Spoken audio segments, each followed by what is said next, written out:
నమస్కారము. ఇది పరమ పవిత్రమైనటువంటి జ్యోతిర్లింగమైన కేదార్నాథ్ దేవాలయం యొక్క వెనుక భాగము. 2013లో కురిసినటువంటి భయంకరమైన వర్షాల వల్ల పైన ఉన్నటువంటి గ్లాసియర్స్ నుంచి విపరీతమైనటువంటి ప్రవాహము రావడము, ఊహించని ప్రవాహం రావడంతో ఇక్కడ ఉండేటువంటి ఈ మార్గంలో ప్రవాహం వచ్చింది. ఇక్కడ ఉండేటువంటి అన్ని నిర్మాణాలు కొట్టుకుపోయినాయి. ఇప్పుడు కనబడుతున్నది తర్వాత ఏర్పరిచినవి మాత్రమే. అలాంటి భయంకరమైనటువంటి ఆ యొక్క గంగ ప్రవాహము ఈ విధంగా వస్తుంటే అన్ని చెట్లు, పుట్టలు, కొండలు, రాళ్లు కూడా కరువి వాటిని దొల్లించుకుంటూ వచ్చేసింది. ఆ నదిలో వచ్చిన పెద్ద శిల ఇక్కడికి వచ్చి ఆగింది. ఇది ఒక రకంగా చూడండి, ఇది దైవికమా యాదృచ్ఛికమా? అంటే దైవికం అంటే మరి ఆ దేవాలయం నిలబట్టడానికి ఆ దేవుడే ఈ యొక్క రాయి రూపంలో వచ్చి దేవాలయాన్ని నిలబెట్టాడా, తనను తాను ఉన్నాడని నిరూపించుకున్నాడా, లేకుంటే ఆ గంగమ్మ తననేమీ చేయలేదు అన్నట్టుగా ఆ రాయిని అక్కడ అడ్డం వేశాడో మనకేమీ తెలియదు.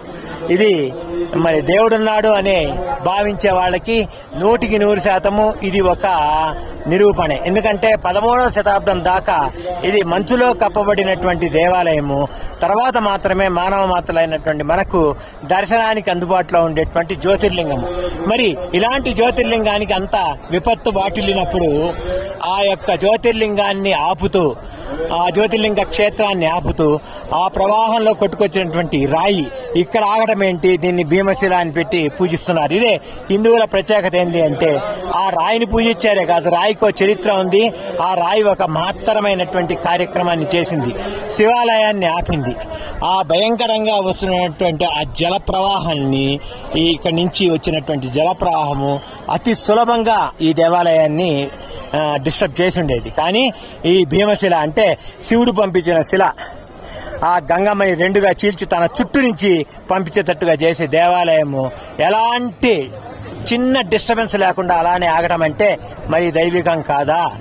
ఇది మీరే విశ్లేషించండి. ఇది మీ విజ్ఞతకే వదిలేస్తున్నాను. ఎందుకనంటే మరి దేవుడు ఉన్నాడు అనడానికి 100% మరి యాదృచ్ఛికము అనే వాళ్ళకు కూడా ఇక్కడ అవకాశం ఉంది. కాబట్టి దేవుడిలో డ్యూయల్ రోల్ ఉంటుంది.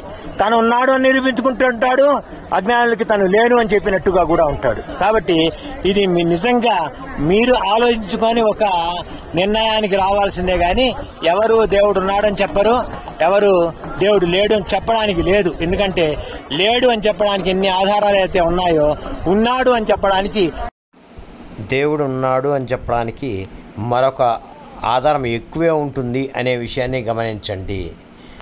ఈ విషయాల్ని నిశ్చితంగా పరిశీలిస్తేనే అర్థమవుతాయి.